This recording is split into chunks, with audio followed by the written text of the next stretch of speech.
got Parental Guidance. Woo-hoo. Philip refuses to wait for the Parental Guidance logo to go through. He always jumps the gun. We have a big intro that we made for him, a 3D graphic intro with his name on it, and he does not care. We spent 16 cents on this thing. You gotta let it go. Gotta let it roll. Explain how a TriCaster works. Philip. All right, Philip. So are you there now, Philip?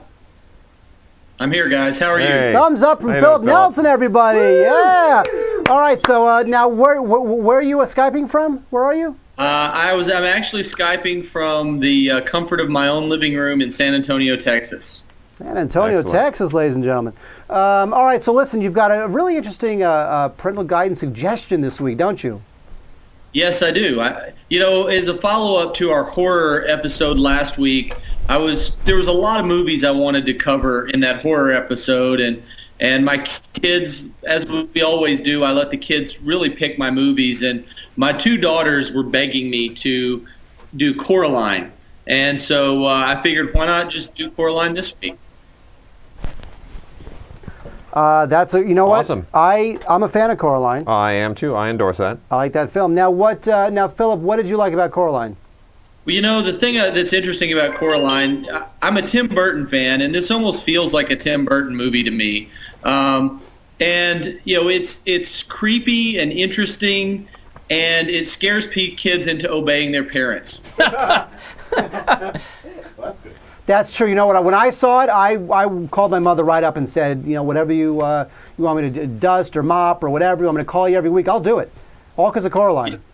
It does. I mean, she doesn't, the idea of Coraline doesn't really respect her parents in a lot of ways, and she finds this new alternate world where everyone's perfect except they have buttons for eyes, and it's an interesting movie, and all of my kids really liked it. And it's funny, I read reviews on this movie when it first came out, and everybody's talking about how scary it is and how terrifying it is, and adults would be scared, and no one was scared in my entire house. My 12-year-old son, I asked him, I said, was it a scary movie? I said, how would you describe Coraline? And he just said creepy.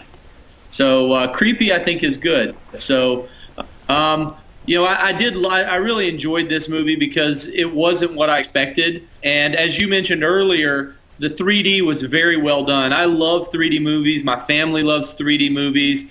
But so many people use 3D as a gimmick instead of just making you feel like you're watching something neat. And the 3D in Coraline was very nice. It wasn't just gimmicks. And so, you had a great movie with interesting 3D. So I'll jump into the ratings this week. In the action category, we're going to give it a 4. I almost gave it a 5, but it's an action. There's a lot of interesting scenes that it's an action movie. Now, in the language category, I'm going to give it a 2. It's a PG movie, but they really. One thing I loved about this movie is that they used funny words instead of bad words. And so instead of having to make it feel authentic and edgy, they just put silly words where people would have said bad words in the movie. And I do like it when filmmakers do that in family films. In the romance category, I'm going to give it a 4. I think I might have forgotten to say language is only a 2. So sorry about that, guys. Romance, I'm going to give it a 4. And the reason I'm going to give romance a 4 is not because there's traditional romance in it, but there's some very weird things that happen or that they do in this movie, like these two old ladies that live next to Coraline. There's a scene where basically they're on stage wearing like a bikini bottom and pasties, which it's bizarre. And, but the thing that is weird is from a family viewing perspective, my kids didn't think it wasn't like sexual. It was just weird. And also there's another neighbor that wears these little shorts and his gut hangs out, and it's just it shows some skin in a family appropriate way. But I am going to give it a 4, which is almost the highest romance rating. Not that old ladies in pasties is romantic, but I just want parents to be educated when they watch this movie with their family. Yes. What? Nothing. He said, speak for yourself with the old ladies in panties. Never mind. I know. Mike is a big fan of old ladies in pasties, so memo to self, beware. So apparel category, I'm going to give. Do what? Okay, sorry. I'm echoing. So in the apparel category, I'm going to give it a 5, which is the highest rating we can give it, because this movie, Coraline, after she realizes that these button-eyed parents are not really good, it becomes a little, she's in danger. They find the spirits of kids that have been eaten or whatever, and so kids are in danger. But it wasn't overwhelming. They didn't overdo it. It had a little tension for my kids, but they liked it. They really enjoyed this movie. So I don't, from my family, it wasn't too perilous, but I am going to give it a 5 just because of the whole idea of, spirits of dead children trying to save Coraline and this giant creature trying to eat Coraline. So it doesn't get much more perilous than that. Now, on the family enjoyment, I am going to give it a 5, which is our highest rating, because I think this is a fun movie to watch.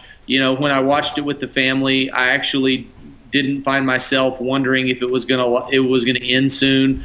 It was an interesting story, interesting movie, very good 3D, very good animation, and I think it's just a good movie all the way around. So that's our pick for this week. Coraline is, it's something very interesting. If you want to have a scary night with some popcorn with the kids, I think this is a really good choice. Here's the thing. This is what I put up with every week. Come on, we're doing a show. What I like even more than Coraline the movie, I like Coraline the character, because when you look at her in the movie, she's like a combination of Lucy Van Pelt from Peanuts, like is drawn by like Rankin Bass. So I thought Coraline was a really interesting character. Like, I loved her. I'm going to make a comment as soon as you take that off your head. Maybe I never will. Okay. No, I agree. I think Henry Selick is a terrific filmmaker, and this is nice. He's working away from Tim Burton for a change. Like Nightmare Before Christmas was very much their merged sensibilities, but here he's stop motion. It's not CGI, which I appreciate, and I watched this on Blu-ray, not in 3D, and thoroughly enjoyed it. So I don't think you need the 3D necessarily, even to fully get the film. Oh, that was terrific. You don't need the 3D to get any film. No, you don't. And I had the Blu-ray for Coraline, and it's a great Blu-ray. It's really gorgeous. good, really good. And so I agree with Philip. I think Coraline is just terrific. Yeah. So Philip, another great recommendation. Look at that. Well done. Woo! Yeah, Philip Nelson, everybody. Yes. Thank you, guys. Have a great night. Thank you. And I'm gonna make a note of this show's skin in a family appropriate way. Make a note of that.